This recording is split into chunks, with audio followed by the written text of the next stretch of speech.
ya masyarakat yang bekerja itu, Bu? Nah, itu di dalam metodologi itu, Mbak, populasinya siapa. Aha. Kemudian teknik pengumpulan datanya, nah itu adalah, jadi ada populasi dan sampel, berarti kalau populasinya sekaligus sampel, berarti populasi sama dengan sampel. Itu nanti teorinya adalah sampel jenuh namanya. Jadi Sampel jenuh. seluruh karyawan nih teman-teman juga nih, kalau seluruh populasi, misalnya kelompok tani A, semuanya diambil, itu berarti sampelnya adalah sampel jenuh. Jadi populasi sekaligus menjadi sampel. Tapi kalau Pak Harmon tadi itu adalah menggunakan rumus karena dia harus menentukan berapa sampel yang seharusnya. Tapi untuk menentukan sampel itu tidak boleh suka-suka saya gitu. Nah, saya maunya 15 aja, nggak bisa. Harus ada dasarnya mengapa menentukan sejumlah itu kalau yang jumlah populasinya besar gitu. Kalau Pak Harmon tadi kan 600 gitu kan ya. Nah, itu harus ada rumusnya bagaimana menentukannya. Nah, kalau Mbak Alinda, kelompok tani itu berarti itu populasinya seluruh petani, kemudian yang menjadi sampel juga seluruh kelompok tani itu. Itu namanya sampel jenuh. Gitu ya. Itu rumusnya, baca teorinya kalau nggak Sujarwanto, Sugiono gitu ya, Berarti atau pelatihan dan Wibowo. workshopnya itu dihapus dari metode penelitian ya, Bu ya? Bukan metodologi penelitian. Nah, nanti strateginya, itu kan strateginya, Mbak. Iya, strategi.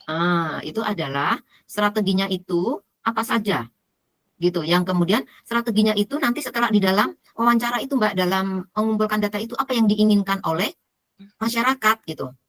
Akan ketahuan strateginya tuh, oh masyarakat itu maunya workshop. Itu temuannya, Mbak. Bukan metodologinya. Nah, tapi kalau misalnya untuk apa tadi? Apa Mbak tadi judulnya lupa? Judulnya tadi. Ini strategi membangun sumber daya manusia pedesaan untuk pengembangan bisnis pupuk organik ramah lingkungan. Strategi Jadi lebih pengembangan. ke arah SDM-nya, Bu. Jadi saya Iya, di sini. SDM. Makanya SDM toh. Iya. Nah, itu berarti itu nanti strateginya itu kan menemukan strategi gitu loh, Mbak. Mencari strategi kan Iya, untuk mencari strategi. mengembangkan itu strateginya yang pas apa. Nah, itu adalah dari hasil kuesioner, Mbak. Iya, Kuesioner. Hasil wawancara mendalam. iya Tadi wajar. dari wawancara mendalam itu hasil survei itu pengetahuannya seberapa, gitu kan ya. Iya. Oh, ternyata pengetahuannya rendah.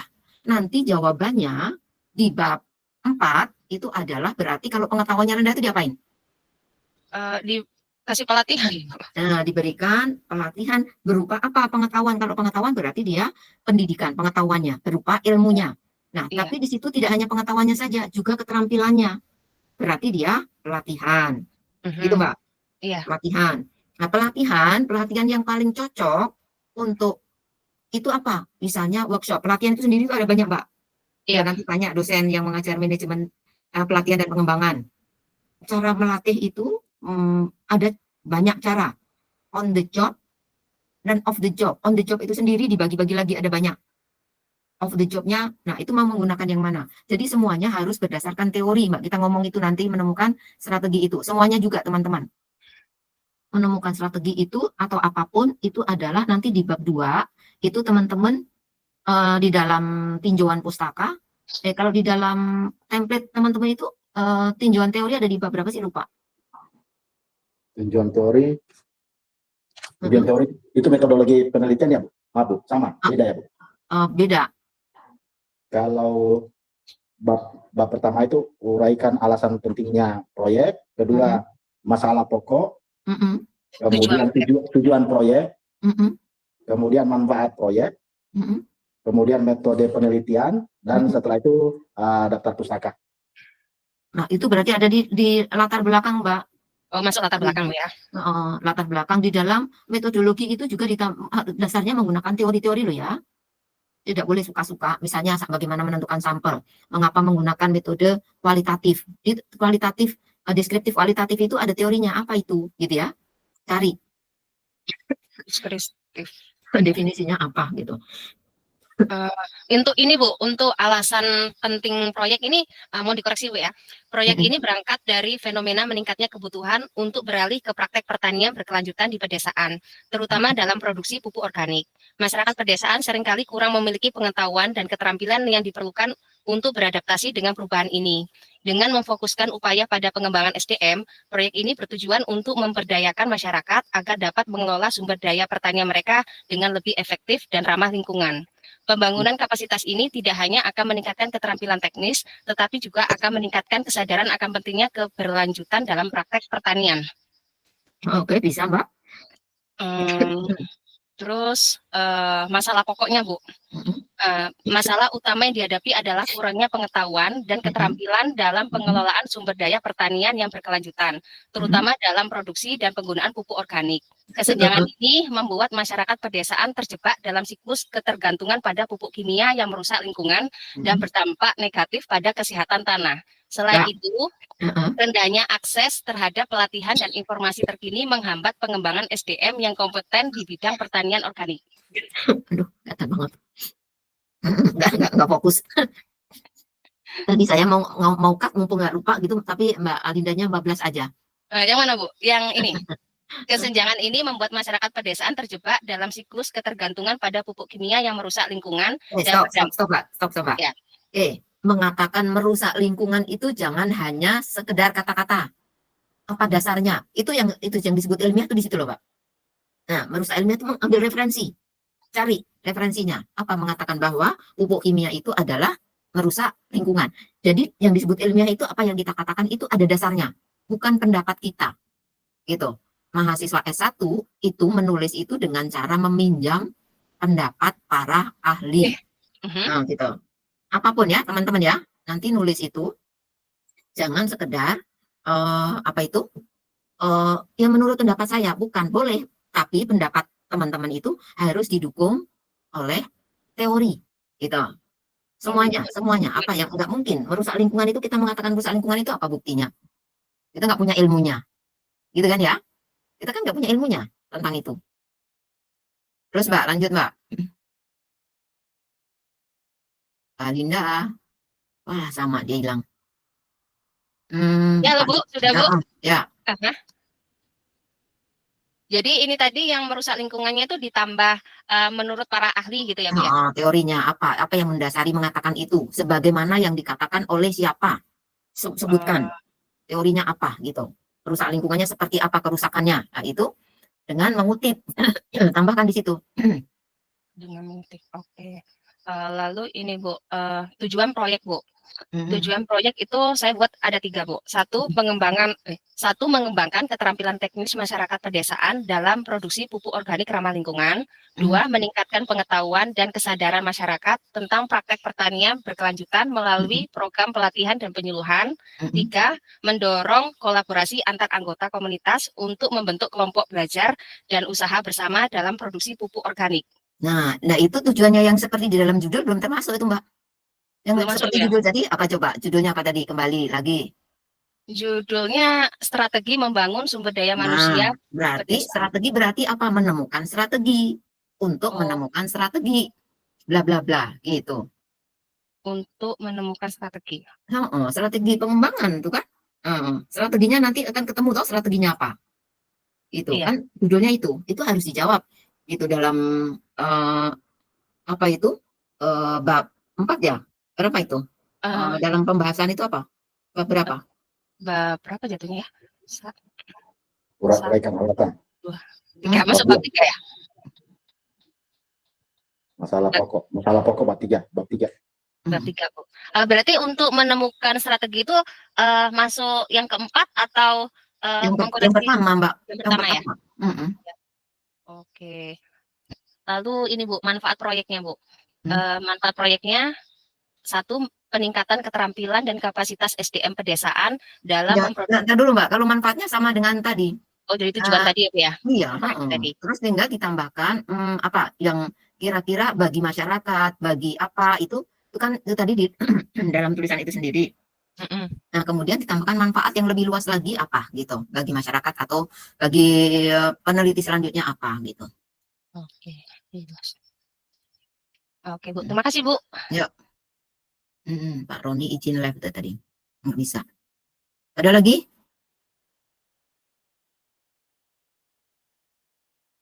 Nggak ada ya? Izin Bu. Ya. Izin, kemarin kan saya membuat judul yang kemudian saya pertimbangkan, saya rubah Bu. Saya rubah menjadi pengaruh kepala desa terhadap kinerja perangkat desa. Metodenya kuantitatif, Apa Pak? dengan metode kuantitatif, Bu. Itu tapi nggak bisa mempengaruhi kepala desa, itu gaya kepemimpinan Pak. Pengaruh gaya kepemimpinan kepala desa terhadap kinerja perangkat desa gitu, Bu. Heeh. Ya, Bu. Nggak bisa Jadi kepala desa. dia wajib apa, Bu, ya, wajib, metode penelitiannya, Tadi itu asosiatif kuantitatif ya Pak. Asosiatif itu tadi sama dengan Pak Zulfan, sama dengan Mbak siapa tadi ya? Pak Harmon. Herman, Bu. Pak Harmon. Tadi yang saya jelaskan panjang lebar tadi itu caranya sama. Harus menggunakan apakah SEM, apakah SPSS. Caranya tadi ditabulasi dulu, kemudian nanti Bapak googling nanti bagaimana cara mengolah data itu. Nanti kemudian membaca data itu. Setelah keluar itu kita mengolah data itu, statistik itu boleh Pak, kita minta tolong orang lain itu boleh gitu ya. Kemudian hasilnya seperti apa, bacaannya seperti apa itu boleh. Yang tadi menuliskan tentang metodenya asosiatif, kuantitatif. Itu boleh. Pasti nanti akan diarahkan oleh pembimbing. Oh, siap, Bu. Udah lagi Pak? Banyak variabel-variabel tapi yang harus dibuat, Bu, ya. Variabelnya 2 aja itu Pak tadi Pak. Kan pengaruh X kepemimpinan dan apa Pak? Kinerja tadi ya? Iya, Bu. Itu variabelnya 2 Pak. Kepemimpinan dan kinerja. Nanti cari lagi indikatornya apa, itu teorinya Pak, lagi cari-cari untuk membuat kuesioner. Mbak, cukup Pak? Pak Taufik? Siap, Bu. Nanti kalau ada hal-hal lain saya bertanya. Oke Pak. Mbak Dia silakan Mbak. Ya Mbak Dia silakan. Izin Bu, saya Elvi ini tadi kebetulan masuk pakai punya anak saya Bu. Ya. Saya di rumah. Iya, ini mau tanya untuk judul ya Bu. Kemarin kan saya pengajuan judulnya pengaruh pelatihan dan pengembangan terhadap kinerja perangkat desa Purwokerto. Itu kira-kira mau ditambah kualitas kinerja atau enggak usah Bu? Cukup aja Mbak, itu cukup. Itu 3 variabel sudah tuh Mbak.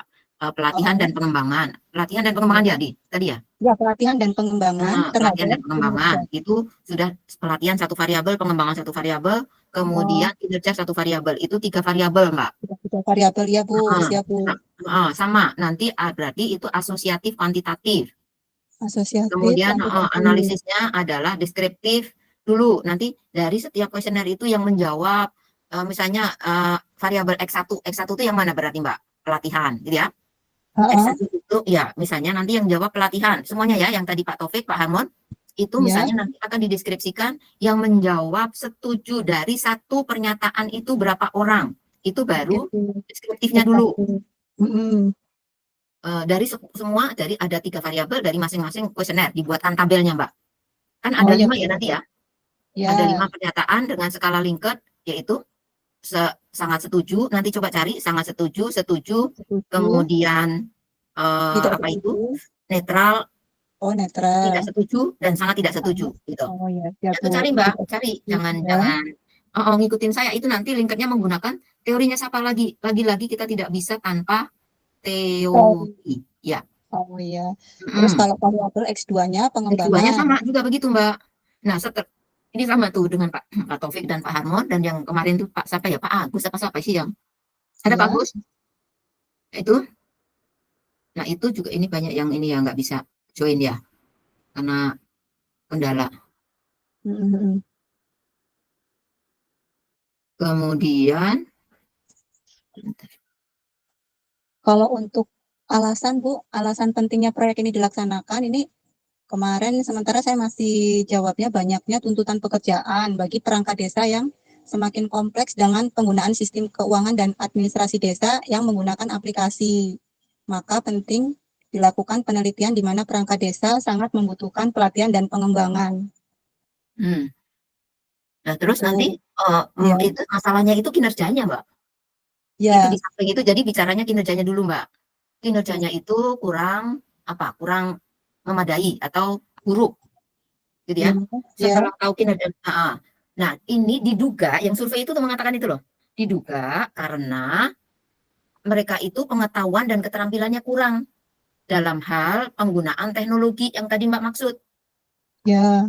Nah, oleh karena itu perlu dilakukan pelatihan dan pengembangan gitu, Mbak.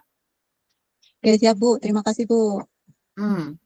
Jadi bicaranya dari Y-nya dulu. Mengapa Y-nya itu terjadi? Kenapa perlu ditelitikan? Intinya pengen meneliti Y-nya kan ya. Y-nya itu yang kinerjanya, Mbak. Pak Harmon, Pak Taufik, Y-nya itu adalah yang di ujung. Jadi yang dipengaruhi itu apa? Itulah yang pengen dicari jawabannya. Kenapa kinerjanya? Kan tadi diduganya adalah kurangnya pengetahuan dan keterampilan penggunaan teknologi dan yang lainnya apa sebutin gitu, Mbak. Karena kinerja itu tidak hanya dalam penggunaan teknologi itu doang, gitu. Bahwa dia sering datang terlambat itu juga masalah. Dalam bekerja dia tidak tepat waktu itu juga masalah. Itu juga kinerja gitu loh. Indikasinya apa bahwa kinerjanya kurang bagus itu indikasinya apa? Itu diceritakan di dalam latar belakang masalah. Pak Harmon tadi, Y-nya apa ya? Lupa saya. Pengaruh pemberian kompensasi terhadap peningkatan kinerja Nah, karyawan sama sesuai kinerja, hasil Pak. Berarti perjalanan. bicaranya dari kinerja dulu, Pak. Nah, kinerjanya itu yang ada itu seperti apa? Itu dari hasil survei awal. Itu. Pak Taufik tadi, Y-nya apa, Pak? Berarti Atau Pak Taufik? Pak Taufiknya menghilang. Pak Taufik, Bu, berarti izin Y-nya apa, Pak? Y-nya, Pak? Pak Taufik. Y-nya itu yang di ujung, Pak. Yang di paling akhir, yang dipengaruhi terhadap apa gitu. Itu Y-nya. Nah, dalam menuliskan itu dalam ya. Apa Pak Y-nya tadi, Pak? Saya lupa, Pak. kinerja Bu. Nah, kinerja sama berarti toh mulai cerita kinerjanya kenapa gitu. Kinerjanya itu berarti alasannya tadi bahwa kinerjanya itu Bapak-bapak, teman-teman melihat bahwa kinerjanya kurang baik. Nah, kurang baik itu apa dasarnya? Berdasarkan survei awal yang dilakukan oleh peneliti bahwa ditemukan sebagian karyawan masih banyak yang belum apa apa itu masih datang dan pulang tidak sesuai dengan waktu kerja misalnya. Pelayanan kurang maksimal ya Bu? Bukan, melakukan atau pemberian dalam memberikan pelayanannya terhadap masyarakat masih belum maksimal. Itu jadi dalam melayaninya nggak maksimal. Itu indikasi-indikasi kinerjanya kurang baik. Kalau Mbak tadi yang Mbak siapa tadi? Mbak Dia, Mbak Dia itu berapa? Indikasinya bisa juga bahwa dia masih datang terlambat. Di samping itu dia tidak bisa mengerjakan atau pekerjaannya tidak tercapai sesuai dengan target karena dia tidak memahami peralatan yang digunakan atau teknologi yang digunakan. Nah, itu. Jadi apa yang jadi benar-benar di dalam latar belakang itu isinya atau alasan tadi itu benar-benar alasan real gitu loh. Masalahnya tadi itu benar-benar masalah real. Gitu. siap Bu. Itu Ya. diuraikan lebih luas, lebih dalam di apa namanya di bab 1 yang diuraian ya Bu. Baik, Ada Bu. lagi? Ada lagi?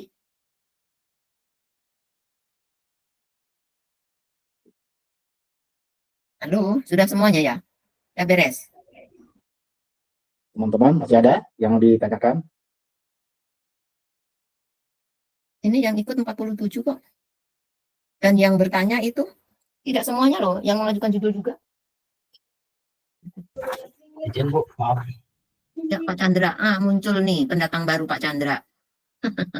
Maaf Bu, mau minta pendapatnya Bu. Ya.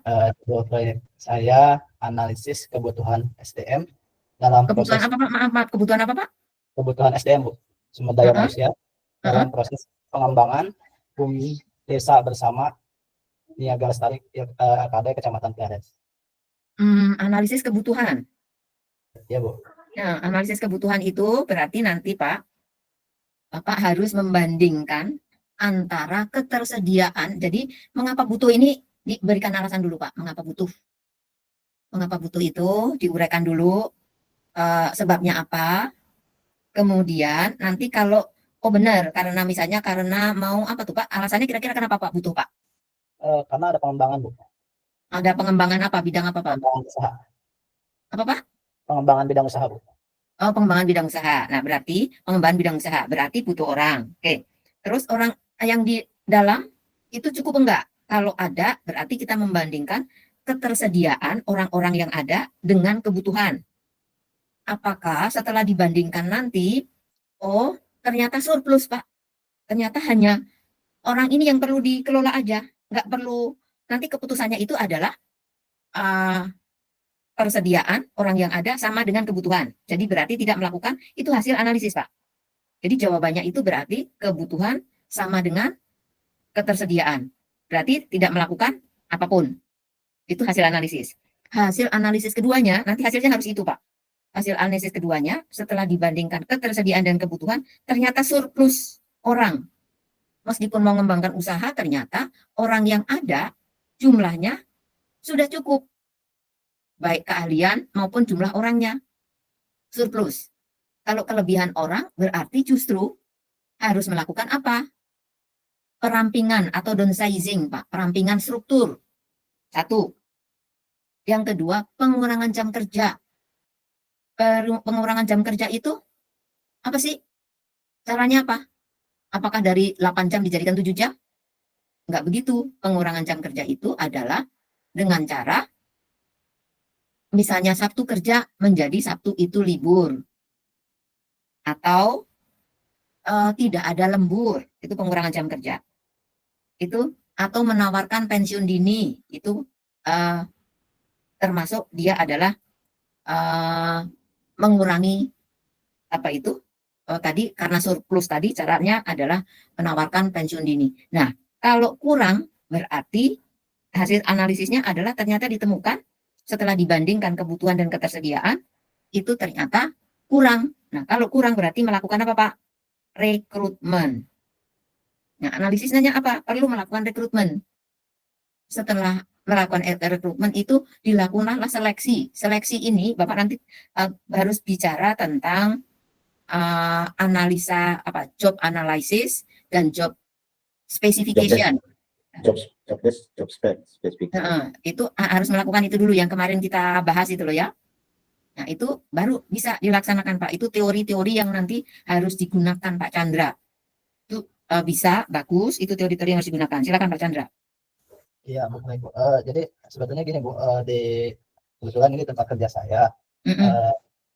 BUMDes ini kan baru transformasi, Bu, dari sebelumnya program PNPM Mandiri Pedesaan dengan program pemerintah dari Kementerian Pedesaan itu menjadi BUMDes bersama.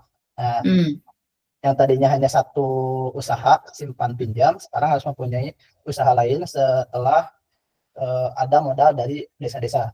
Jadi modal desa-desa itu ingin membuat usaha lain selain simpan pinjam.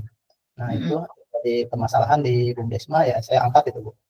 Ya jelas untuk personil atau kebutuhan sumber dayanya memang kurang, Bu. Berarti kalau memang kurang itu nanti diceritakan memang kurang, Pak. Jadi berarti Bapak di perusahaan di itu harus melakukan apa, Pak? Nanti bicara tentang job analysis berdasarkan analisis kebutuhan dulu diceritakan. Kebutuhan itu memang bahwa karena dilakukan pengembangan bla bla bla, berarti sehingga butuh, gitu ya, Pak, sumber daya, gitu kan ya? Nah, butuh SDM. Nah, untuk butuh SDM ini untuk menjabat apa? Itu adalah Bapak harus bicara tentang job specification dulu. Job spesifikasi itu berarti ini harus menjabat posisinya apa? Gitu ya, untuk posisi itu kemudian keahliannya apa? Itu nanti adalah melakukan job analysis untuk menentukan struktur-struktur, kemudian job specification itu syarat jabatan, kemudian tugas jabatannya nanti setiap orang yang menduduki itu tugasnya apa saja. Nah, itu Pak nanti ceritanya atau isinya dari pembahasan itu apa, Pak? Metodenya deskriptif, kualitatif. Metodenya itu adalah tematik deh, Pak. Itu tematik, Pak. Jadi Bapak menuliskan berdasarkan nanti teori, berdasarkan teori digabungkan dengan fakta-fakta yang ada di lapangan. Tematik. Gitu, Pak. Nanti berikan alasannya apa tadi seperti yang lain tadi yang sudah saya jelaskan. Alasannya apa saja yang mendasari menuliskan judul itu. Nah, tadi kan sudah diceritakan ya, Pak. Itulah yang dituangkan tapi dituliskan dalam bentuk yang lebih ilmiah. Gitu. Baik, Bu. Terima kasih, Bu. Ya, sama-sama. Yang bentuk dalam ilmiah itu apa maksudnya? Bahwa ini butuh pengembangan, kemudian ada job analysis itu apa? Nah, itu ada job specification itu apa? Itu ada landasan teorinya. Yang lain apa itu? Pak Bisri. Pak Bisri, silakan, Pak. Pak Bisri. Assalamualaikum. Waalaikumsalam. Ya, Pak. Di desa saya kan kalau musim kemarau itu kekurangan air.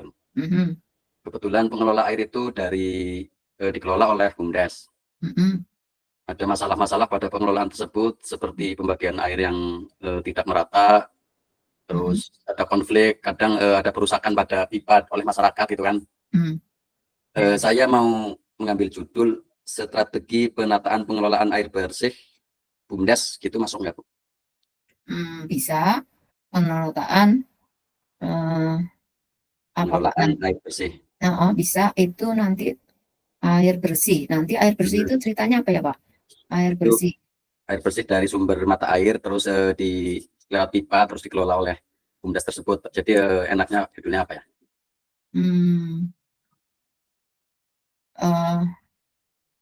Penataan itu kan tadi kalau saya dengar tadi penataan pembagian ya Pak.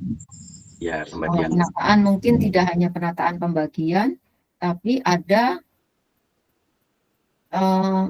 Sistem. Pengelolaan strategi ya Bu. Bisa strategi Sistem atau sistem ya Bu? atau sistem. Tapi ya saya strategi pengelolaan air bersih. Saya tuh lagi mikirin kata pengelolaan itu Pak. Ya. Kata pengelolaan itu, apa yang dimaksud dengan mengelola air bersih itu? Apakah menjadikan air yang keruh menjadi bersih? Nah itu nanti yang menjadi pertanyaan itu loh Pak. Itu kan pengelolaan air gitu ya. Nah gitu. Nah itu apakah pendistribusian? Jadi strategi pendistribusian air bersih gitu. Pendistribusian air apa? Mata air? Jadi nanti ceritanya adalah pertama di dalam latar belakang itu diceritakan bahwa sumber mata air kebutuhan masyarakat itu dipenuhi dari mata air itu. Gimana tuh sih mau ngomongnya gimana tuh? Enggak match nih ngomongnya ngaco nih. Bahwa mata air ini gimana ya mau ngomongnya? Mulai dari mata itu kan air kayak sejenis PDAM Bu, cuma kan dikelola oleh BUMDes gitu kan. Nah, maksud saya gitu loh Pak, ngomong bahwa kita tuh bukan air bersih gitu loh Pak. Air bersih justru dari PAM, harus kita mengatakannya dari sumber mata air gitu loh Pak. Itu maksud saya. Bagaimana dengan kata-kata muncul kata sumber mata air gitu Pak. Pendistribusian air bersih ke masyarakat. Dari mata air air bersih apa ya? Emang belum di ACC, belum di itu ya, semuanya judul belum dikembalikan kepada teman-teman ya, yang disetujui yang mana gitu belum ya? Belum, masih menunggu Bu. Tapi Pak Bisri, tanyanya yang enak ya Bu, yang enak makan versi dulu mungkin. Pak Bisri sudah mengajukan judul apa Pak? Ya judulnya seperti itu ke apa namanya kemarin, cuma kan kata Pak Ayi itu kan yang penting judul dimasukkan dulu, nanti bisa dikoreksi setelah diupload gitu kan. Kalau referensi atau jurnal saya sudah cari-cari. Iya. Dari apa namanya SDM, terus seperti apa namanya yang berkaitan dengan mata air, terus berkaitan dengan apa namanya seperti kayak PDAM gitu kan. Iya. Nah itu nanti kan maksud saya kalau pengelolaan itu nanti adalah mengelola air apapun itu nanti menjadi seperti PDAM itu mengelola itu Pak, menjadi air bersih gitu. Apa supaya kita mau mengatakan atau manfaat mata air, sumber mata air ya.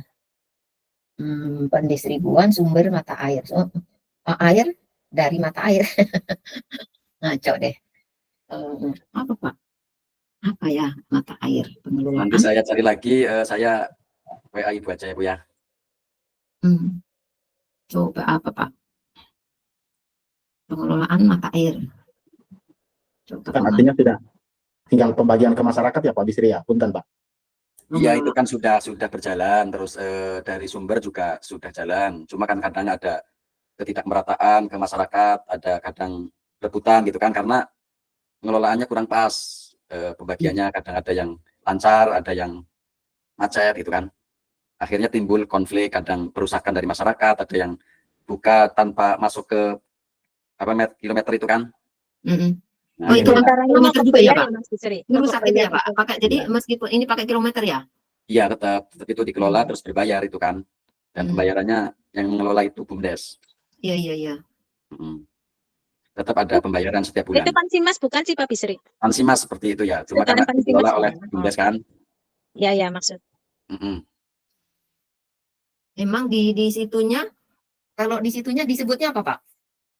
Yang di Pansimas, Bu. BUMDes itu sendiri Ya, disebutnya apa, Pak? Pansimas. Menggunakan istilah apa? Pansimas itu apa ya? Oh, lah itu Pak Nana mengusulkan itu pengelolaan PAM desa, Pak. Bisa nggak Pak sama, Pak? Ya, Pansimas itu kan penyediaan air minum dan sanitasi berbasis masyarakat itu, Bu. Nah, itu aja, Pak. Berarti gitu aja menggunakan apa pengelolaan PAMSINAS itu tadi. Itu di dalamnya nanti air ada. minum dan sanitasi masyarakat itu aja. Itu aja menggunakan istilah itu aja, Pak. Oh iya, baik, Bu. Tapi Terima nanti kasih. dipanjangin dulu baru dalam kurung ya, Pak. Ya, siap. Ya, Terima kasih, Bu dosen. sama-sama, Pak. Izin nanti hadir tetap ya. Absennya udah dibenerin ya. Iya, sudah. Terima kasih, Bu. Yo, yang lain. Pak Bisri ini, Pak Nana.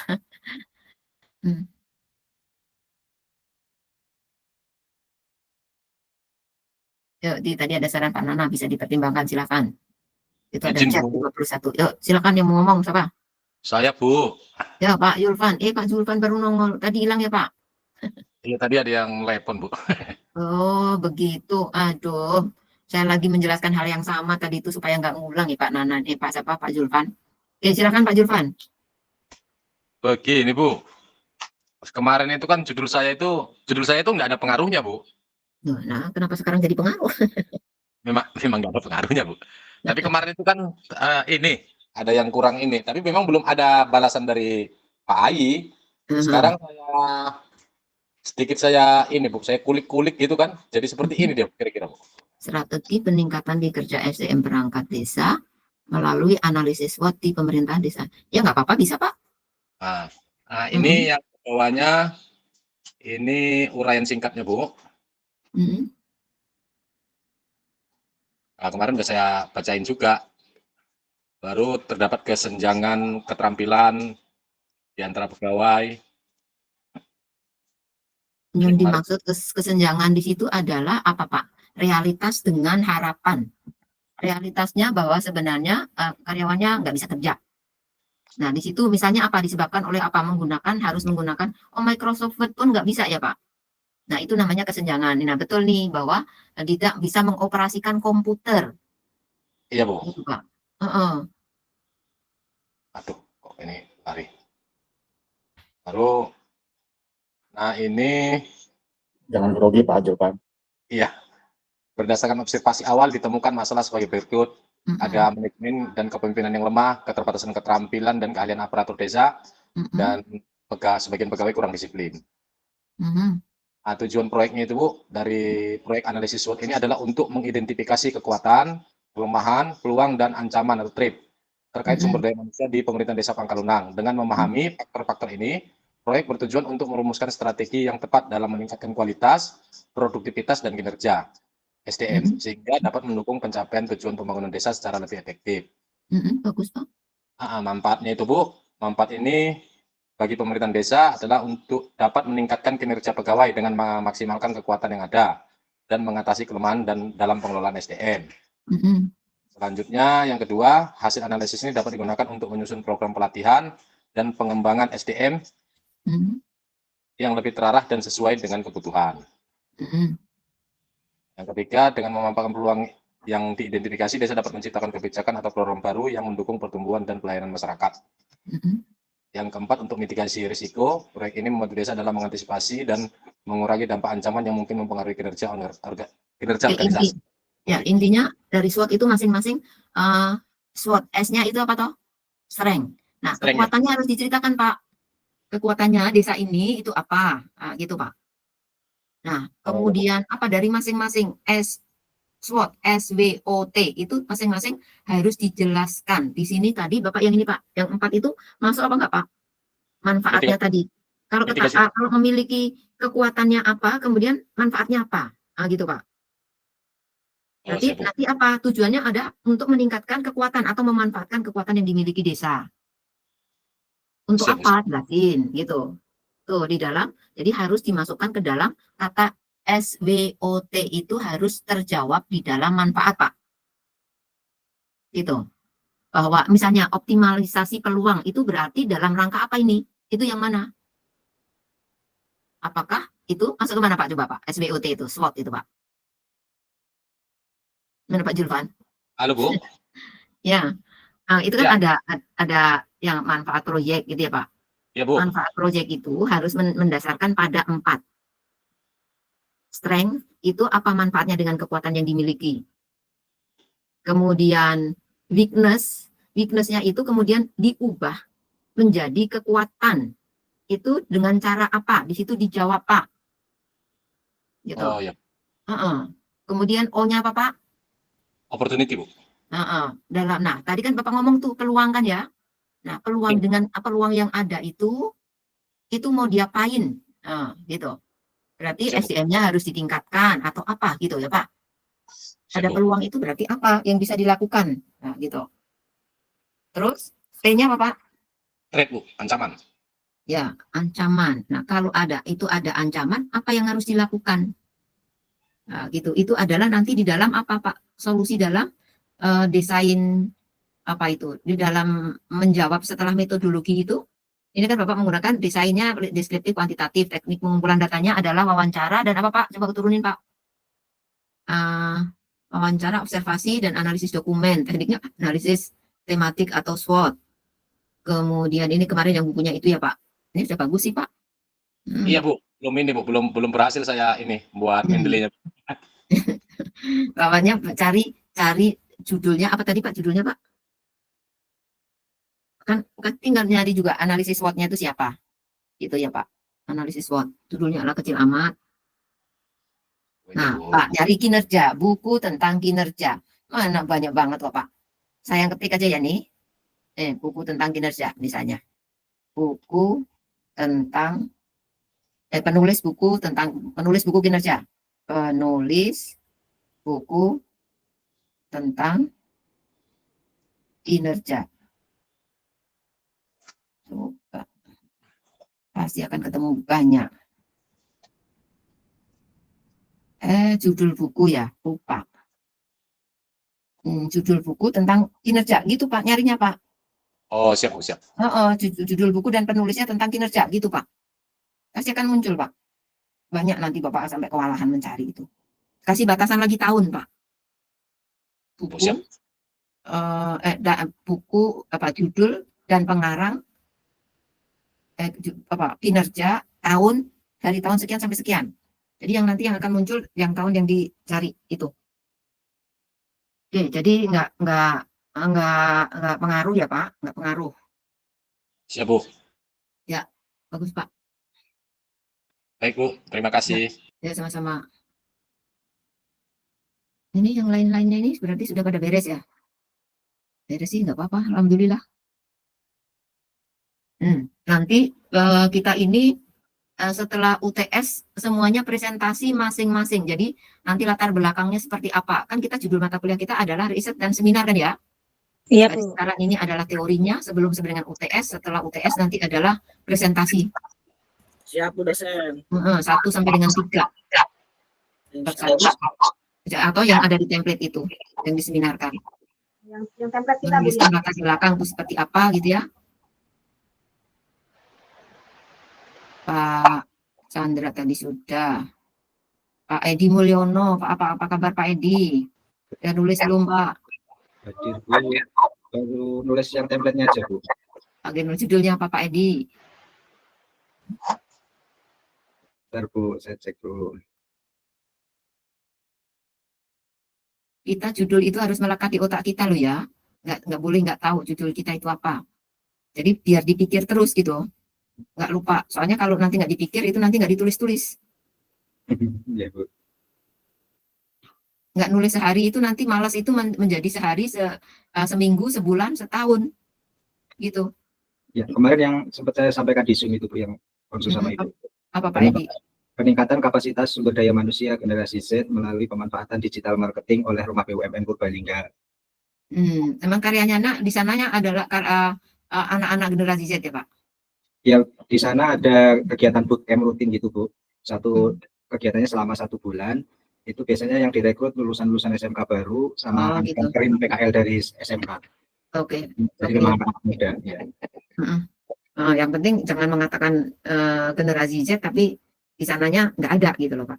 Ya, ada bootcamp setiap bulan, Bu. Jadi kegiatan selama 1 bulan full gitu praktek. Berarti nanti siapa populasinya? Berarti siapa yang nanti akan menjadi sasaran dari itu adalah mereka yang mengikuti Peserta bootcamp itu ya, Bu. bootcamp itu gitu. Nah, nanti ditentukan Pak bulan apa, berapa jumlahnya gitu Pak. Ya. Kan tiap bulan. Kalau tiap bulan kan kalau semua ini nggak kelar-kelar nulisnya gitu kan. Jadi adalah yang diteliti adalah mereka yang mengikuti bootcamp tahun 2000 bulan apa, sejumlah sekian bulan apa, tahun berapa gitu Pak. Ya, udah Bu. Ya Pak, kemarin sudah ya? Sudah, kemarin waktu sebelumnya sudah, Bu. Oke. Ya enggak, Pak Fadilah ini kok kayaknya enggak ngomong ya Mbak Fadilah ya.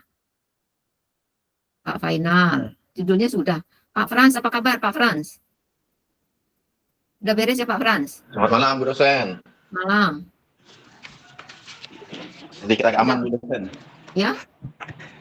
Ya saya punya itu tadi masih judulnya pengembangan SDM aja Bu untuk peningkatan efektivitas BUMDes. Oh gitu. Ya udah berarti Ya, Pak Frans sudah beres kok kemarin ya? Ya Bu, BUMDes di Desa Benuang itu Bu. Karena dari pengamatan kami itu kan, pendampingan kami itu untuk rankingan kemarin mereka juga ya masih dalam tahap perintis Bu, dan penilaian itu juga Bu. Dan juga kami ingin meningkatkan mereka untuk mungkin dari segi usahanya juga Bu, karena mereka ini kan pengelolaannya di pangan Bu, untuk penggilingan padi. Jadi itu mungkin untuk lebih nanti pengembangan kemana mungkin market pemasarannya Bu, dengan distribusi untuk pembelian gabahnya Bu, karena sementara ini mereka tuh masih di skup teritorial desanya Bu. Oh itu yang diproduksi cuman padi ya Pak? Nah itu Bu, jadi kita kok bisa kan untuk kita sekarang ini kan kita lagi ada program yang untuk makan gratis nih Bu. Kita lagi mau anukan untuk apa yang kemarin untuk perizinan mereka Bu. Nah, pengurusan perizinan juga dulu supaya nanti mereka untuk penanganan di masing-masing desa itu kan nanti diserahkan ke BUMDes Bu untuk pengelolaan makan gratis itu. Oh jadi makan gratis itu jadi dilaksanakan ya Pak? Jadi Bu, katanya Bu sementara ini tadi sedang nunggu anggarannya. Nah itu Bu, jadi makanya persiapan kita ini untuk BUMDes ini untuk digerakkan Bu. Jadi nanti dikelola oleh berapa perharinya kan BUMDes yang ngelolanya Bu untuk persiapan. Nanti dananya dikasih ke BUMDes gitu ya Pak dari pemerintah pusat? Iya Bu, tapi kan dari dana desa itu sendiri juga Bu nanti. Yang dia diserahkan ke dari dana desa sendiri. Nah itulah dia Bu. Itulah Bu, jatuh akhir-akhirnya kan desa juga Bu yang bobrok, yang bangkrut. Kirain berarti kan masyarakat nyumbang juga Pak. Kalau BUMDes dari mana juga? Dari masyarakat. Namanya nggak gratis dong Pak. Ya itulah Ibu, dari dana itu lagi. Jadi kita sekarang nih untuk perencanaan 2025 ini kita siapkan pos dulu Bu untuk makan gratis itu berapa ratus juta lah kurang lebih gitu Bu. Iya. Jadi bukan dana yang berbeda dari yang sudah itu serahkan, tapi dari dana desa itu sendiri Bu. Iya. Dikumpulin terus disebutnya makan gratis gitu ya Pak. Ini kayak Pak Amran tuh lagi makan tuh.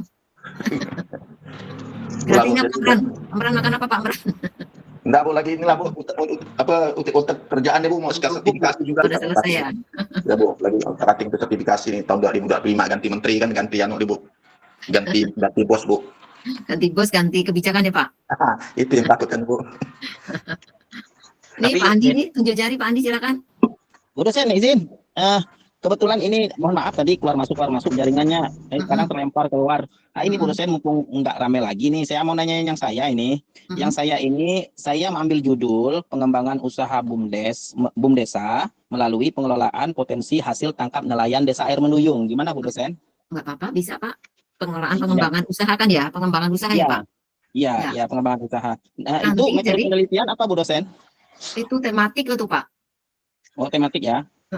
Pak itu nanti berarti ikannya mau dijadikan apa gitu kan Pak? Iya ikannya gini Bu dosen, rencananya kan kita kan dari BUMDesnya itu ikannya itu mau dibeli oleh BUMDes yang selama ini dibeli oleh tengkulak untuk dijual kembali Bu dosen ke kota gitu. Bentar dulu Pak, kan judulnya pengembangan usaha. Nah pengembangan usaha itu begini Pak, yang dimaksud pengembangan usaha itu dari membeli ikan itu kemudian mau dikembangkan menjadi abon ikan atau menjadi produk lain dijadikan empek-empek gitu. Itu namanya pengembangan usaha dari satu jenis menjadi beberapa jenis. Itu namanya pengembangan usaha, Pak. Tapi kalau yang dimaksud Pak Andi tadi, apa tuh, Pak? Mau membeli ikan yang biasanya dari tengkulak, mau dibeli oleh BUMDes, baru dijual kepada masyarakat, gitu ya, Pak?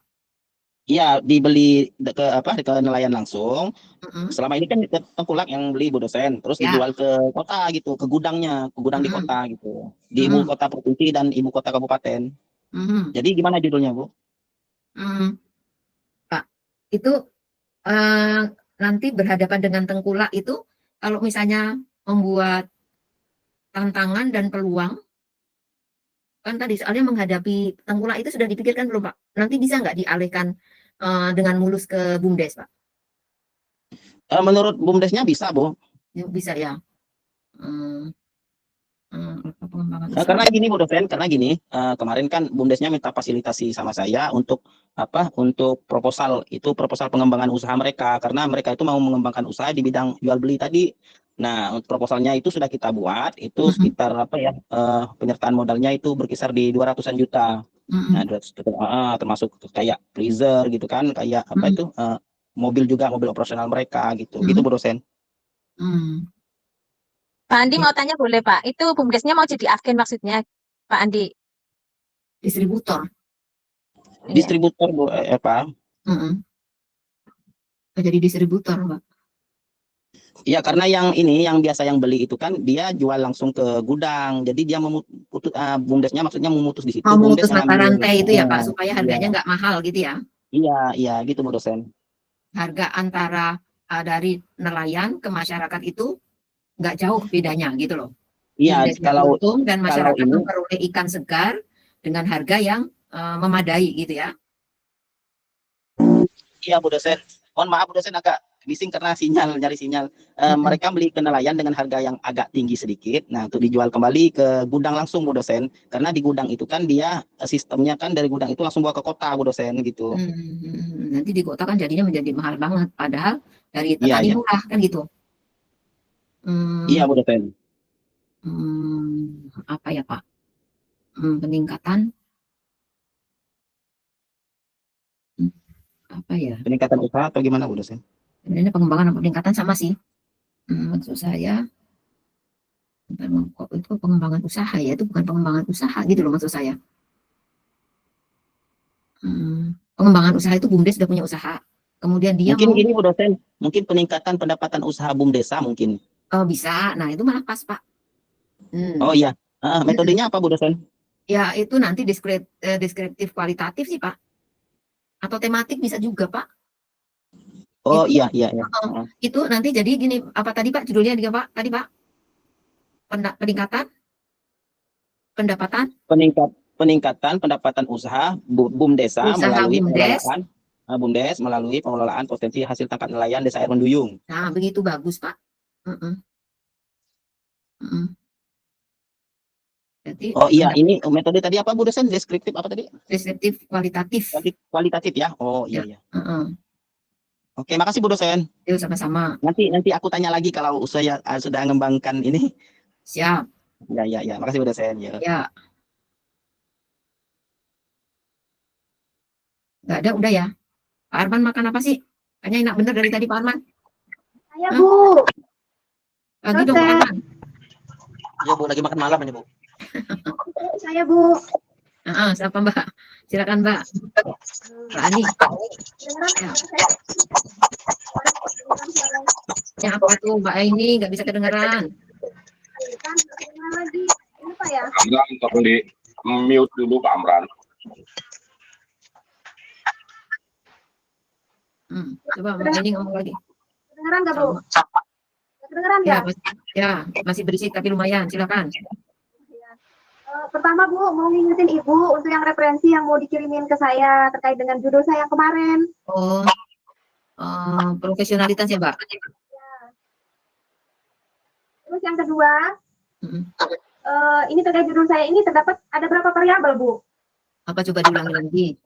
Sumber daya manusia untuk meningkatkan profesional kerja perangkat desa. Gimana? Ulangin Mbak. Pengembangan sumber daya manusia untuk meningkatkan profesional kerja perangkat desa. Di situ itu kan deskriptif kualitatif ya Pak. Itu adalah pengembangan SDM, itu adalah satu variabel. Kemudian untuk meningkatkan apa tadi? Kinerja. Ya, profesional kerja. Profesionalitas kerja. Itu variabel yang lain, ada 2 variabel itu Mbak. Tapi itu adalah simetris, artinya sejajar, nggak perlu menggunakan analisis. Jadi hanya deskriptif, kualitatif. Deskriptif aja. Saya nyarinya itu ada di mana ya? Di pelatihan dan pengembangan. Sebenarnya pelatihan pengembangan tuh materinya ada tuh Mbak. Nanti juga tanya ke apa itu pelatihan dan pengembangan, betul pelatihan dan pengembangan. Ya. Profesionalitas. Konsep pengembangan. Sebenarnya kalau teman-teman yang tulis pengembangan itu ada di mata kuliah yang sekarang teman-teman kan lagi kuliah manajemen pelatihan dan pengembangan kan ya? Ya Bu. Itu materinya banyak yang mendukung dari sana.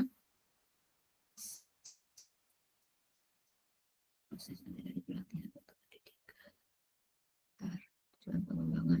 Nanti teorinya itu bisa dengan tujuan pengembangan sumber daya, yang menuliskan pengembangan SDM tadi loh. Itu tujuan pengembangan SDM. Itu cari saja nanti tujuan pengembangan SDM menurut para ahli. Itu Mbak bukunya Mondi, cari Mbak Mondi. Itu bukunya pelatihan dan pengembangan Mondi tahun 2000. Tapi nanti kasih caranya nyari begitu tadi, kayak tadi. Tahun berapa Bu? Kan kalau di dalam tahun ini kan harus 5 tahun terakhir ya. Nanti batasin aja Mbak. Tapi yang penting adalah sudah tahu penulisnya. Noto Atmojo. Noto Atmojo Mbak, cari Noto Atmojo. Dulu saya mau nyari.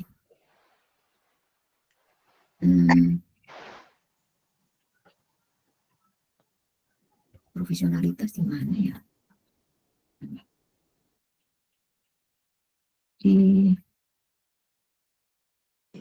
Bagi dong minyak Pak Amran. Makan nggak kelar-kelar Pak Amran tuh. Berapa mie itu Pak? Makan dari tadi nggak kelar-kelar mie-nya Pak. Iya, kawan makan bareng bukan? 2 porsi Bu. Pengembangan SDM.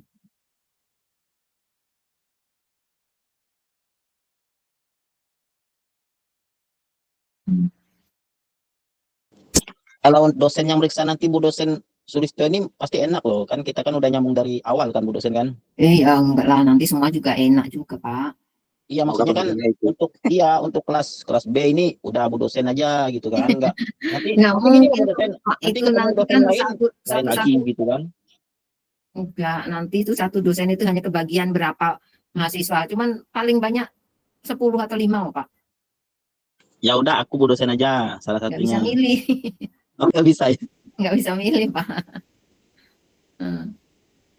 Pengembangan dosen itu mencakup apa? Pelatihan, penggunaan, pembinaan, rekrutmen, perubahan sistem, kesempatan, penghargaan. Nanti yang nentuin Pak Ai atau siapa Bu dosen? Yang nentuin dosen-dosennya? Pak Ai. Yang menentukan Pak Ai. Oh iya. Apa-apa Pak, tenang aja. Semua dosen malah lebih pintar dari Ibu. Izin Bu dosen. Ya. Silakan Pak. Baik, Assalamualaikum warahmatullahi wabarakatuh. Waalaikumsalam warahmatullahi wabarakatuh. Jadi begini Bu, terus terang saya ini kan masih bingung juga. Kemarin itu kan untuk proyek pengembangan ini, kami itu kan istilahnya itu sebagai pengganti skripsi. Nah, sedangkan penulisan kami itu masih bingung juga saya, apakah harus full gaya penulisan skripsi atau misalkan hanya penulisan sederhana tetapi dengan metode-metode penelitian begitu. Dan kemarin itu juga Pak Ai kan bilang bahwa untuk penulisan kami itu kan bentuknya sederhana, mungkin ada beberapa bab yang seperti diskusi mungkin tidak dimasukkan gitu, hanya istilahnya penulisan sederhana. Mungkin bayangannya seperti itu Bu. Jadi tetapi terus terang saya masih bingung juga ini, dan sampai sekarang saya juga belum tahu untuk template penulisan kami itu seperti apa. Mungkin hanya kan ada template-nya Pak. Template-nya itu ikutin saja, tapi bentuknya bukan dalam kotak-kotak itu loh Pak. Itu kan template itu isinya itu, tapi ditulis dalam bentuk sebuah ya narasi gitu Pak. Tapi Siap. tetap saja memperhatikan keilmiahan. Setiap kita berpendapat seperti yang tadi Mbak itu mengatakan kerusakan tanah. Dasarnya apa menyebabkan kerusakan tanah? Jadi bentuknya tetap seperti tulisan naskah, Pak. Oh iya, siap. Urutannya sesuai dengan template. Nah, itu template yang menjadi pedomannya. Tetapi maksudnya ini Bu ya, tidak seperti skripsi yang dibuat secara tebal gitu, yang kayak anak-anak kuliah biasa gitu. Nah, nanti kalau masalah berapa banyak halamannya itu bukan kewenangan Ibu ya Pak. Saya nggak tahu Pak. Nah, coba tanya, ada pedomannya nggak sih Pak? Selain template itu halamannya harus sekian gitu, ada nggak? Kalau penjelasan Pak Ayu kemarin itu kan penulisannya bersifat sederhana, tapi sejauh ini kan kami belum menerima template-nya itu seperti apa. Tapi kemarin itu dijanjikan bahwa ada template-nya, kita tinggal menulis begitu. Ya, berarti ikutin aja nanti Pak. Ikutin sesuai dengan template yang nanti akan dibuat. Nah, tapi dalam bentuknya naskah. Kalau template-nya misalnya dalam kotak-kotak tabel, bukan seperti itu gitu loh Pak. Dalam naskah, bentuknya naskah. Ya latar belakang itu ya latar belakang. Isinya ada permasalahan. Ya memang sederhana, tapi latar belakang itu ya isinya permasalahan. Alasan mengapa judul itu perlu ditulis gitu Pak. Siap. Gitu. Itu latar belakang. Baik, terima kasih Bu. Sama-sama Pak Rahmat Ilahi, silakan Pak. Rahmat. Pak Rahmat nih. Itu Mbak Evi, Mbak. Izin Bu. Ya. Ini kemarin waktu Zoom sama Pak Ayi itu kalau nggak salah maksimal 20 halaman Bu. Itu proposalnya atau laporan akhir? Ya itu kalau di sini kemarin dia jelasinnya bab 1 5 lembar, bab 2 berapa lembar, bab 3 5 lembar gitu Bu. Ya udah ikutin itu aja. Nah, bab 1 iya. sampai dengan ada babnya ada bab berapa? Itu kan yang dimaksud template itu ikutin saja. Tapi tetap saja Mbak, maksud saya mengatakan gini, tetap saja yang namanya latar belakang itu ya seperti itu tadi yang saya sampaikan.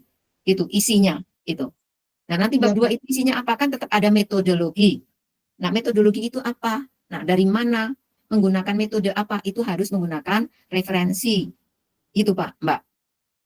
Siap, itu analisisnya apa? Menggunakan analisis apa? Itu menggunakan ada dasarnya. Ikutin saja nanti berapa. Ya, alurnya seperti yang di template dah. Nah, katanya akan mau ada template. Itu masih proposal. Nah, tergantung yang mana gitu. Kan nggak ngerti nih, Ibu belum tahu nih. Kan kalau kata Pak Hayadi, masih menunggu template-nya. Nah, gitu. Bu, Ibu, kalau kemarin itu bab 1 analisis, bab 2 teori-teori sama metode-metode, terus bab 3 isi gitu ya Bu? Nah, kalau emang itu ya berarti itu. Nah, itu kok semua teman-teman kok belum punya ini. Harus sama begitu, Mbak. Itu makanya sekarang dipastikan dulu. Nanti bab 1 isinya apa, bab 2 isinya apa. Nah, nanti kita bagaimana membuat analisis situasi, analisis kondisi tadi misalnya. Nah, itu tuh analisis dengan mengatakan analisis itu adalah permasalahan pokok, Mbak. Analisis permasalahan pokok. Mengapa perlu diteliti kinerja karyawannya? Gitu. Mengapa perlu diketahui kinerja karyawannya? Mengapa perlu diketahui apa tuh pendapatan? Mengapa perlu ditingkatkan pendapatan BUMDes-nya? Nah, gitu. Itu namanya analisis di latar belakang atau di bab 1. Gitu. Ya, ini kita memang masih pastikan saja umumnya tahu gitu loh. Ya, Bu. Jangan pemahamannya, jangan berbeda-beda. Ternyata udah disampaikan. Nah, sekarang dipastikan seperti apa gitu. Apakah seperti template itu yang sekarang teman-teman buat? Ataukah template itu hanya sekedar untuk sekarang dalam mengusulkan judul, kemudian isinya ini. Nah, nanti dalam tulisannya dalam bentuk yang lain, yang tadi seperti yang disampaikan Mbak Elvi. Nah, gitu. Cari yang pasti. Informasinya yang tahu teman-teman sekalian. Ya, Bu, izin Bu. Itu kemarin memang Zoom-nya itu kan baru sekilas, Bu. Jadi singkat banget, cuman saya sempat nyatet si poin-poinnya itu walaupun Zoom-nya itu cepet terus sekilas gitu, tapi ya memang kita masih perlu banyak pemahaman sama Ibu gitu. Kalau yang kemarin kan baru garis besarnya aja, Bu. Nggak bisa dengan saya. Ya, dipastikan dulu yang dimau sana itu apa, baru bisa dengan Ibu. Itu. Mohon maaf Bu dosen, ya. Untuk dosen-dosen pembimbing belum tahu ya seperti apa proyek pengembangannya, belum tahu ya. Dosen pembimbing itu nanti kalau ditunjuk ya pasti akan membimbing teman-teman seperti proyek-proyek teman-teman masing-masing. Saya akan ditunjuk membimbing Pak Andi. Membimbing Eva Maria Bu dosen. Gitu misalnya Mbak Eva Maria misalnya. Siap. Moga-moga saya terjodoh dengan Ibu dosen. Gitu, nanti akan dibagi dengan beberapa dosen, Pak. Ada banyak dosen kan ya. Nanti akan dibagi. Semuanya pasti tidak akan mempersulit, pasti hanya, oh ini tambahkan referensi, oh ini kurang lurus, masalahnya belum jelas. Begitu-begitu, Pak. Fokusnya setelah UAS ya, Bu dosen ya? Aduh, kalau waktu-waktunya itu tuh kan yang tahu kan teman-teman dari prodi itu loh. Ya, Kalau kita dosen itu nggak tahu detail-detail administratif, Pak. tunggu aja informasi Kita dari selesai semester 7 selesai skripsi juga gitu kemarin. Kalau yang semester 7 ini nggak selesai, proyek pengembangannya lanjut ke semester 8. Jadi kita harus selesai UAS berarti selesai semuanya. Nah, gitu. Kalau emang begitu ya berarti targetnya semester 7. Gitu. Kalau nggak selesai di semester 8. Ya artinya di semester 7 ini kan sambil jalan gitu kan Bu dosen kan? Iya. Ya berarti, tapi kan menunggu dapat pembimbing, Pak. Iya, mestinya itu udah diinfokan ke dosen-dosen pembimbing untuk apa? Untuk jalan sampai UAS semester 7 gitu. Nah, coba tanya ke Pak Aibnya. Pak, kapan dibagi? Pertama yang ditanyakan adalah template penulisan setelah proposal yang kemarin dikirim. Yang kedua, kapan dibagi pembimbing? Karena kami ingin mengejar, kan ini sambil nih Pak, supaya semester Nah, iya benar Bu dosen, nyambil. Gitu tanya aja Pak. Kalau dosen itu nggak ngerti secara teknisnya di sana di administratif itu seperti apa. Kita itu hanya melaksanakan perintah dari prodi. Gitu kan. Saya tahu teman-teman punya template karena saya mengajar mata kuliah riset dan kemudian kaitannya dengan teman-teman mau menulis begitu kan. Itu teman-teman ya. Ada lagi yang mau tanya Mbak ini. Ya, Mbak ini. Ngomong lagi Mbak ini. Nggak menanggapin tadi Pak Andi tuh, mungkin nunggu semua dulu selesai, mungkin dari pihak kampus baru diinfo kita kembali gitu. Karena masih banyak yang belum mengajukan gitu kabarnya. Kan sudah gini, banyak Mbak, Pak jangan ini. menunggu juga. Banyak. Kalau memang batasnya sudah, jadi yang penting batasnya dulu. Batasnya kapan? Nah, setelah batas itu baru bertanya gitu, Mbak. Kan Bu kalau dosen, ya. Bisa nggak? Ini kan kita sambil kuliah nih, misalnya kan saya sambil ngerjain, minta koreksi Bu dosen gitu via WA, boleh nggak ya? Loh kalau ini Pak, tapi harus saya maunya sudah, teman-teman sudah pasti. Sudah pasti itu maksudnya gini, template yang ini kan, ini saya nggak ngerti apakah template yang sekarang ini adalah template proposal, ataukah nanti ada template lagi. Soalnya tadi kan bentuknya kata Mbak Evi berbeda, gitu loh. Nah, saya bimbing ini itu ternyata nanti bentuknya berbeda lagi. Memang saya memanfaatkan karena ini mata kuliah riset dan itu saya memanfaatkan untuk itu. Apa bentuknya? Teman-teman misalnya nanti Pak Andi mempresentasikan tulisan Pak Andi. Nah, nanti kita koreksi bareng-bareng. Gitu Pak. Diseminarkan maksud saya gitu loh. Oh iya, siap. Gitu, diseminarkan. Artinya secara tidak langsung itu sudah jalan ya Bu dosen ya? Iya, kita kuliah sambil membuat skripsi gitu maksud saya. Oh, kita sudah harus ngabsen dulu untuk mata kuliah yang ini dulu. Kemudian udah ya, udah selesai ya. Kemudian kalau yang labnya yuk kita ke lab. Baik, Bu. Lurus aja nih. Lab.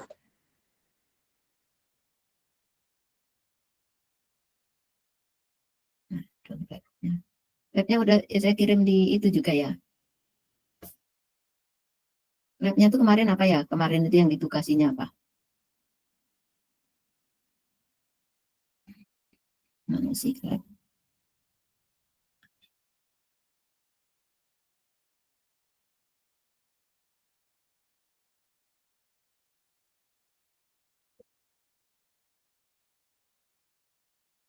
Perhitungan pegawai sebentar, tak presentasikan.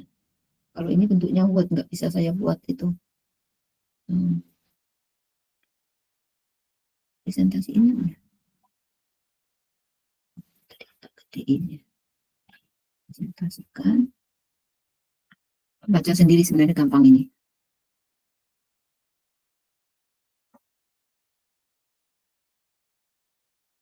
Nah, ini sudah nampak ya?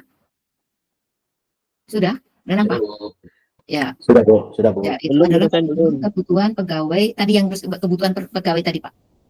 Jadi ya Pak, bermanfaat ya Pak, mudah-mudahan. Adalah mengapa itu kebutuhan pegawai itu kenapa dibutuhkan? Itu tujuannya untuk meningkatkan kualitas perencanaan pegawai. Jadi perencanaan, kualitas perencanaan. Kalau hasil yang baik itu diawali dengan perencanaan yang baik, gitu kan ya. Khususnya formasi dalam rangka mewujudkan penyelenggaraan manajemen perusahaan yang efektif dan efisien. Pedoman ini dimaksudkan sebagai acuan bagi perusahaan untuk menghitung kebutuhan pegawai berdasarkan beban kerja dalam rangka penyusunan formasi pegawai. Formasi itu apa ya? Apa formasi? Struktur. Formasi kayak struktur gitu ya. Formasi itu tempat, Formasi. posisi. Nah, posisi. Ruang lingkupnya apa? Pedoman ini digunakan untuk menghitung beban kerja berbagai jabatan. Jadi beban kerjanya apa? Dihitung dulu, baru nanti butuh orang berapa gitu ya. Menghitung beban kerja berbagai jabatan di perusahaan agar jumlah pegawai yang akan direkrut itu efektif dan efisien. Ini Pak, yang tadi bicara mau menghitung kebutuhan tadi. Definisinya apa itu formasi? Formasi adalah jumlah susunan pejabat yang diperlukan dalam suatu organisasi. Susunan pejabat. Jadi misalnya direktur, apa itu adalah formasi. Kemudian sekretaris, satu organisasi atau perusahaan untuk mampu melaksanakan tugas pokok dalam jangka waktu tertentu. Direktur itu misalnya 4 tahun, wakil direktur juga 4 tahun dan seterusnya, gitu ya. Kalau staf atau yang bukan jabatan, ya selama mau bekerja di situ, gitu ya. Lalu persediaan pegawai. Tadi saya juga ngomong tentang persediaan pegawai. Adalah jumlah pegawai yang dimiliki saat ini membandingkan antara persediaan dengan kebutuhan, gitu ya Pak. Tadi, ini persediaan itu adalah jumlah pegawai yang dimiliki saat ini. Kemudian analisis kebutuhan pegawai adalah proses yang dilakukan secara logik, teratur, dan berkesinambungan untuk mengetahui jumlah kualitas pegawai yang diperlukan. Analisis kebutuhan ini dilakukan agar pegawai memiliki pekerjaan yang jelas. Jadi apa tuh Pak? Jadi nanti pekerjaannya apa, tanggung jawabnya apa, sehingga pegawai secara nyata terlihat sumbangan tenaganya terhadap pencapaian misi organisasi. Jadi setiap pegawai akan jelas sumbangan hasil kerjanya terhadap visi yang hendak dicapai perusahaan atau organisasi. Kemudian standar kemampuan rata-ratanya apa yang dimaksud? Standar kemampuan setiap karyawan itu persyaratannya atau kualifikasinya adalah standar rata-rata pegawai. Teman-teman bekerja itu pasti ada standar kemampuan yang diharapkan oleh perusahaan atau organisasi. Yaitu standar kemampuan yang menunjukkan ukuran energi rata-rata yang diberikan seorang pegawai untuk sekelompok pegawai untuk memperoleh satu satuan hasil. Jadi satu kelompok untuk menentukan. Jadi di dalam bekerja ini tidak sendirian, meskipun kita menyelesaikan pekerjaan kita yang kita hadapi, tapi sesungguhnya pekerjaan kita itu merupakan bagian pekerjaan orang lain. Itu yang dimaksud dengan kelompok pegawai untuk memperoleh satu satuan hasil kerja. Standar kemampuan rata-rata pegawai disebut standar prestasi rata-rata pegawai. Standar prestasi. Jadi standar kemampuan itu disebut standar prestasi. Kemudian beban kerja. Yang akan kita hitung tadi kan kebutuhan tenaga kerja berdasarkan beban kerja. Beban kerja adalah sejumlah target. Setiap teman-teman bekerja itu ada target yang harus dicapai. Itu namanya beban kerja. Adalah sejumlah target pekerjaan atau target hasil yang harus dicapai dalam satu satuan waktu tertentu. Misalnya teman-teman itu bekerja, apakah targetnya itu harian, apakah targetnya mingguan, ataukah targetnya bulanan. Itu adalah beban kerja. Lalu, siapa yang menghitung beban kerja itu? Manajer dan direktur SDM bertanggung jawab atas penghitungan jumlah formasi. Yang dia menentukan pejabat yang dibutuhkan itu adalah manajer dan direktur SDM yang bertanggung jawab. Lalu prosedurnya bagaimana dalam menghitung formasi, menentukan jabatan apa saja yang dibutuhkan. Menghitung formasi pegawai itu langkahnya seperti ini. Pertama, memperkirakan kebutuhan pegawai menjadi tanggung jawab pimpinan unit kerja di atasnya. Jadi pimpinan unitnya itu yang memperkirakan kebutuhan pegawai. Seperti kepala bagian kepegawaian atau sejenisnya, atau kepala tata usaha, intinya dia yang menjabat.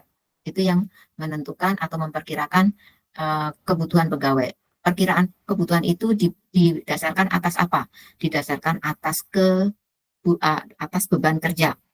Yang di bagian ini overload, pekerjaannya terlalu banyak. Yang tahu siapa? Atasan. Kemudian memperkirakan kebutuhan pegawai hendaknya dibantu dengan masukan para pimpinan unit. Pimpinan unit membantu memperkirakan kebutuhan. Kemudian memperkirakan kebutuhan pegawai dimulai dengan penilaian program yang berdampak pada pelaksanaan tugas. Penilaian program-program yang sudah ada, kemudian pelaksanaannya seperti apa. Kalau programnya terlalu banyak sehingga tidak terlaksana, itu hasil penilaiannya. Masih separuh yang belum terlaksana, berarti programnya terlalu banyak sehingga butuh orang. Gitu. Jadi penyesuaian. Kemudian memperkirakan kebutuhan pegawai diperlukan inventaris data kepegawaian minimal 3 tahun yang lalu. Dilakukan inventaris selama 3 tahun. Pencatatan data menjadi bagian dari dokumentasi data pada sistem informasi manajemen kepegawaian. Jadi membutuhkan pegawai itu 3 tahun, tidak bisa bagian SDM itu. Jadi harus melihat riwayat pegawainya, riwayat pegawai yang bekerja di sebuah organisasi. Jadi selama 3 tahun, itu dia beban kerjanya dikerjakan secara tugas dan pokoknya dikerjakan sesuai dengan SOP yang ada, beban kerjanya sudah sesuai dengan kemampuan dan keahliannya, itu adalah dicatat atau dilihat dari 3 tahun terakhir. Jadi pencatatan itu harus berkesinambungan. Lalu langkahnya apa? Di sini menyusun daftar jabatan yang dibutuhkan. Dari uraian ikhtisar disertai dengan syarat pendidikan, pelatihan, apa jabatannya itu disertai dengan syarat-syaratan. Menyusun daftar jabatan disertai dengan syarat pendidikan, pelatihan yang dimiliki, pengalaman kerja, dan syarat lain yang bukan menjadi syarat mental. Kemudian langkah ini dapat dinyatakan dalam tabel berikut. Apa syaratnya? Ya, apakah dia harus berpengalaman dalam bidang apa, atau lamanya berapa lama, dan seterusnya. Kemudian menyusun daftar pegawai menurut jabatan. Ini Pak, yang tadi itu harus melakukan ini Pak. Ini dibuat dalam deskriptif Pak, yang tadi kebutuhan pegawai tadi itu Pak. Harus ngikutin ini. Bapak ini udah mendapatkan bahan ini Pak. Yang tadi nulis ini siapa ya tadi? Pak Harmon. Enggak lah, yang kebutuhan pegawai tadi bukan Pak Harmon. Saya Bu, Chandra Bu. Pak siapa? Chandra Bu, Chandra. Soalnya saya nggak kelihatan nih, soalnya saya gedein. Pak siapa ya? Chandra Bu. Oh Pak Chandra, ya Pak Chandra ya. Ini dari sini Pak Chandra. Ini sudah sangat membantu nih Pak. Tinggal dicari referensinya Pak nanti Pak. Itu Pak Chandra. Kemudian penyusun daftar bagi menurut jabatannya. Daftar bagi memuat nama jabatan, nama pegawai. Ini kan daftar yang jabatan 3 tahun terakhir tadi loh Pak. Tahun pengangkatan yang 3 tahun terakhir. Pensiun kapan. Jadi dasarnya butuh karyawan itu adalah karena ada pensiunnya kapan, berarti harus butuh karyawan gitu Pak. Kemudian kualifikasi pegawai yang bersangkutan. Kalau misalnya jabatannya di sini adalah sekretaris, kualifikasinya kemarin apa gitu tuh, cantumin gitu ya. Kemudian membuat daftar pegawai dapat disusun dalam tabel berikut. Jadi daftarnya ini adalah data tabel 3 tahun terakhir. Pak Chandra tadi juga harus begitu Pak, 3 tahun terakhir. Tapi kalau cuman sederhana ya mungkin hanya melihat pokoknya dasarnya kebutuhan aja Pak, nggak usah melihat ke belakang gitu Pak Chandra. Kemudian membuat perkiraan perubahan posisi pegawai. Ini juga, kalau ini membuat nih Pak, karena yang pensiun atau dipromosikan itu kan berarti tempatnya kosong ya Pak. Itu atau karena membuka cabang usaha baru berarti semua strukturnya baru. Nah, tapi kalau mau buka usaha itu jangan di dalam misalnya kantor cabangnya atau usaha itu semuanya diisi orang baru, jangan. Berarti harus ada mutasi Pak. Jadi ada mutasi, ada promosi, itu tempatnya kosong, berarti butuh orang. Dipindahkan tapi dipromosikan. Atau hanya dipindahkan tempat saja, itu mutasi. Kemudian untuk tadi memuat perkiraan perubahan komposisi pegawai yang akan pensiun, rencana promosi, mutasi, untuk mengetahui kemungkinan perubahan posisi pegawai dalam jabatan. Membuat perkiraan persediaan pegawai dalam waktu yang ditentukan, dan yang ditentukan dengan inventarisasi pegawai yang sudah bersih. Maksudnya dari yang 3 tahun terakhir tadi sudah bersih. Inventaris pegawai bersih dimaksudkan sebagai inventaris yang sudah tidak mencantumkan lagi pegawai yang pensiun. Jadi tidak yang sudah pensiun itu sudah nggak ada lagi. Itu artinya yang real pegawai yang ada. Terus saya tuh ingin langsung ke penghitungan pegawai dengan metode umum. Pendekatannya ada banyak nih Pak. ada pendekatan hasil kerja. Kalau hasil kerja, cara menghitungnya, metode ini menghitung formasi dengan mengidentifikasi beban kerja dari hasil kerja jabatan dan digunakan untuk jabatan yang hasil kerjanya fisik atau bersifat kebebanan atau hasil kerja non fisik yang dapat dikuantifisir atau non fisik tapi bisa diberikan angka. Dikuantifisir itu diangkakan. Misalnya wujud hasil kerja dan satuannya, jumlah beban kerja yang tercermin dari target hasil kerja yang harus dicapai, standar kemampuan rata-rata untuk memperoleh hasil kerja. Rumusnya ini Pak, beban kerja, jumlah beban kerja dibagi standar kemampuan rata-rata dikalikan 1 orang. Misalnya, contoh jabatannya adalah pengentri data. Jadi orang yang tugasnya nanti akan mengentri data. Hasil kerjanya atau nanti berupa data entrian. Hasil kerjanya berupa data entrian. Beban kerjanya atau target kerjanya adalah sehari itu harus mampu mengentri 200 entrian. Harus mampu mengentri 200 data. 200 entrian. Kemudian standar kemampuan pengentrian adalah 30 data per hari. Standarnya adalah 30 data per hari. Cara menghitungnya adalah beban kerja. Tadi kan beban kerja ya Pak, jumlah beban kerjanya adalah 200 dibagi standar kerja. Standar kerjanya berapa tadi? Standar kerjanya adalah atau standar kemampuan pengentrian itu adalah 30. Jadi standar kemampuan rata-ratanya per hari itu adalah 30. Dikalikan 1 orang. Berarti kalau 200 data yang harus dientry berarti butuh berapa orang? 6,7 kalau dibulatin butuh berapa? Butuh 7 orang. Gitu. Gitu ya, butuh 7 orang. Jadi jumlah beban kerja dibagi standar kemampuan rata-rata dikali 1 orang. Pertanyaannya bagaimana menentukan beban kerja atau target itu? Ya, teman-teman yang di situ para tadi makanya dikatakan siapa yang menentukan itu beban kerja adalah para atasan, manajer yang tahu. Kemudian targetnya dalam 1 hari yang harus dicapai berapa? Nah, itu adalah cara menghitung. Itu cara pendekatan hasil kerja. Lalu pendekatan objek kerja. Objek nanti kita lihat tadi yang Pak Chandra tadi, apakah hasil kerja ataukah objek kerja. Objek kerja adalah objek yang dilayani dalam pelaksanaan pekerjaan. Metode ini digunakan untuk jabatan yang beban kerjanya tergantung dari jumlah objek yang harus dilayani. Informasi yang diperlukan yaitu wujud objeknya dan satuannya, jumlah beban kerja yang tercermin dari banyaknya objek yang harus dilayani, dan standar kemampuan rata-rata objek melayani objek. Rumusnya, objek kerja dibagi rasio penggunaan alat kerja. Ini Pak. Nanti dilihat apakah Pak Chandra itu akan menggunakan berdasarkan hasil pendapatan atau objek kerja. Jumlah objek kerja dibagi rasio objek kerja. Rasio penggunaan alat kerja. Dikalikan 1 orang. Misalnya, jabatannya dokter. Objek kerjanya siapa kalau dokter? Pasti pasien. Gitu ya? Pasien. Kemudian beban kerjanya itu 80 pasien per hari yang datang ke rumah sakit itu ada 80. Itu berarti beban kerja per hari. Lalu standar kemampuan dokter itu mampu melayani berapa? Kalau BPJS itu standar kemampuannya 20, bukan 20 ya. 25 gitu ya.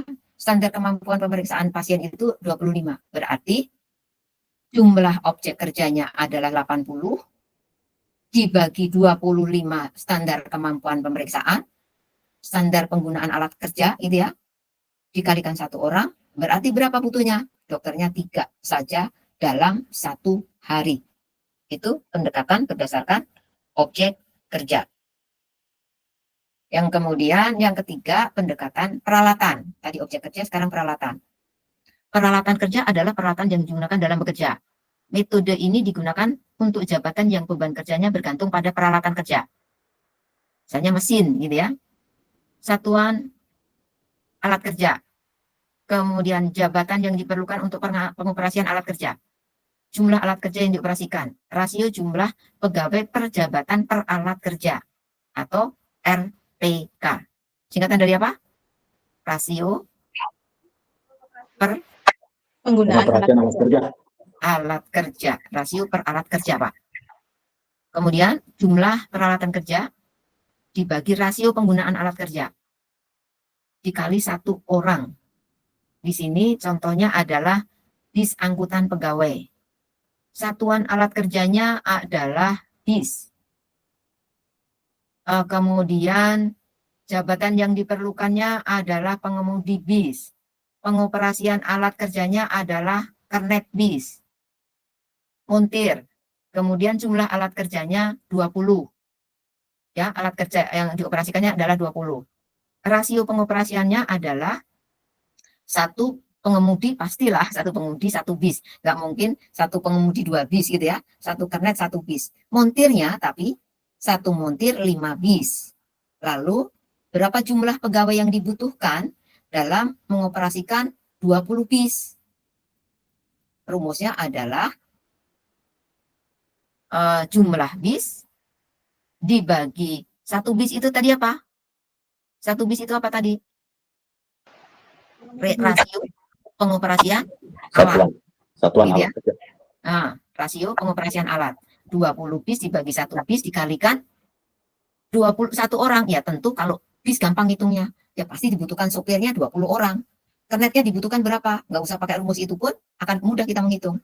Nah, kemudian kalau montirnya karena 20 bis, berarti dia adalah targetnya 20 bis, berarti berapa? Montirnya 5. Berarti dalam mengoperasikan 20 bis itu hanya butuh berapa? 4 montir. Karena rasio daripada pengoperasian alat itu adalah 1 montir 5 bis, sehingga hanya butuh 4 montir. Itu adalah pendekatan berdasarkan peralatan kerja. Peralatan kerja. Bisnya itu adalah peralatan kerja, gitu ya. Kemudian pendekatan berdasarkan tugas perjabatan. Tugas perjabatan. Nanti waktunya sudah habis. Metode ini untuk menghitung kebutuhan pegawai pada jabatan yang hasil kerjanya abstrak atau beragam. Nah, apa itu abstrak itu? Misalnya melayani itu abstrak. Front officer itu adalah abstrak. Atau beragam. Tapi bisa dihitung berapa yang dilayanin, tapi bahwa kualitas pelayanan itu adalah abstrak. Kemudian informasi yang dibutuhkan adalah uraian tugas beserta jumlah beban setiap hari, setiap tugas. Uraian tugas beserta jumlah beban. Kemudian waktu penyelesaian tugas. Jumlah waktu kerja efektif per hari rata-rata. Rumusnya adalah waktu penyelesaian tugas atau WPT, waktu penyelesaian tugas. Kemudian dibagi jumlah waktu kerja efektif atau WPE, itu adalah akan ketemu apa? Kebutuhan pegawai pada jabatan berdasarkan pendekatan tugas per jabatan. Oke, akan lihat uraian tugasnya, mengetik surat, membuat agenda, nyetak, melayani tamu, menyusun laporan, mengadministrasikan surat. Beban tugasnya 70 lembar per hari dalam mengetik. Dalam ngeprintnya, membuat agendanya 20 surat per hari. Printnya 20 surat per hari. Melayani tamunya 4 tamu per hari. Menyusun laporannya 1 laporan per hari. Mengadministrasikannya 16 data per hari. Kemudian SKR, SWT, tadi apa SKR, SWT? Satuan kerja, apa tadi? Satuan kerja. SKR, tadi SKR, ya. Jadi ya, ini waktu penyelesaian tugas, SWT itu, WPT itu. Waktu penyelesaian tugasnya. Kemudian total waktunya, kemudian total waktu penyelesaian tugasnya, dari mengetik dan seterusnya, itu ketemu 2.509 jam. Bagaimana menghitung beban kerjanya? Yaitu jumlah waktu kerja rata-rata per hari ditetapkan sebagai kerja efektif adalah waktunya rata-rata itu adalah 270 menit. Jadi kalau jumlah tadi ada 2.000 sekian, berarti 2.500 dibagi jumlah waktu kerja rata-rata, yaitu berapa? 270 menit. Dibagi akan ketemu berapa? Ketemu berapa? Oh, ini angkanya nggak hilang nih. Ketemu berapa nih? 2.598 dibagi 279,6, Bu. Nah, jadi dibutuhkan 10 orang untuk melakukan ini semua, gitu ya. Dan ini adalah soal latihan, teman-teman kerjakan. Udah selesai kuliah kita, saya mau ngabsen dulu. Oke. Ada yang mau sambil ditanya boleh sambil nunggu saya mengabsen. Izin Bu. Ya. Materinya nanti di-share di grup ya Bu. Sudah disiapkan. Ada disiapkan. Sudah disiapkan. Udah ya Bu. Nah, semuanya disiapkan, coba dilihat. Ya Bu, makasih Bu. Nah, Saya belum ada ya disiapkan. nah, kok yang lain ada, yang lain nggak ada itu gimana tuh? Berarti sinyalnya itu.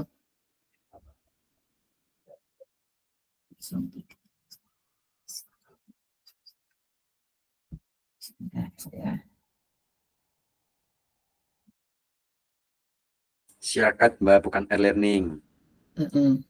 Stop. Iya.